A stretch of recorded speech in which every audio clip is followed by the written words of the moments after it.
की अनेक जागा आपल्या आहेत. माझं उद्देश काय होतं ते मी सांगतो. त्याच्यामध्ये अनेक आपल्या जागा अशा आहेत ज्या मोक्याच्या ठिकाणी आहेत. त्याची सेल व्हॅल्यू ही प्रचंड मोठी आहे आणि त्या जागा पडून आहेत. गेले 40-40 वर्ष त्या जागेवरती काहीच झालेलं नाही. काही-काही ठिकाणी एन्क्रोचमेंट देखील होतंय. तर अशा ठिकाणी आपल्याला जर का काही तुकडा हा त्याच्यामध्ये सेल करून जर का आपल्याला तिथे पोलीस हाऊसिंगसाठी इमारत उभी करता आली स्वखर्चानं, तर मग तो असं एक ऑप्शन एक्सप्लोर करायला काही हरकत नसावी. मी काही निर्णय देत नाही, परंतु अशा पद्धतीने आपल्या ज्या मोक्याच्या जागा आहेत, त्या ठिकाणी अशा जसं आपण एसआरई स्कीम्स करतो, एन्क्रोचमेंट होतात, आपण एसआरई डिक्लेअर करतो आणि डेव्हलपरला आपण इंट्रोड्यूस करून तिथे आपण तिथे एसआरईच्या लोकांना, स्लमच्या लोकांना आपण इमारत बांधून आपण उर्वरित आपण सेलसाठी देतो. एक्झॅक्टली तशी स्कीम नाही, परंतु गृहविभाग स्वतःची इमारत स्वतः बांधू शकतं का? अशा ऑप्शन एक्सप्लोर करायला काही हरकत नाही.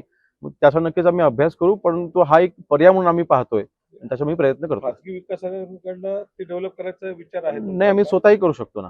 आम्ही स्वतःही 100% करू शकतो. परंतु ह्याच्यामध्ये गृहनिर्माण आणि गृह असं एकत्रित मिळून काही करता येते का? आता नवी मुंबईला सिडको आहे. सिडको आणि गृहविभाग एकत्र येऊन काही करता येईल का?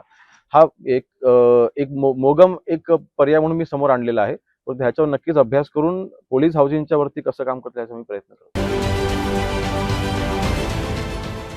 देश विदेशातील प्रत्येक घडामोडींचे लाईव्ह अपडेट मिळवण्यासाठी आता साम टीव्हीच्या सर्व सोशल मीडिया प्लॅटफॉर्मला लाईक, फॉलो आणि सबस्क्राईब करा. तसंच सर्व नोटिफिकेशनसाठी बेल आयकॉन प्रेस करायला विसरू नका.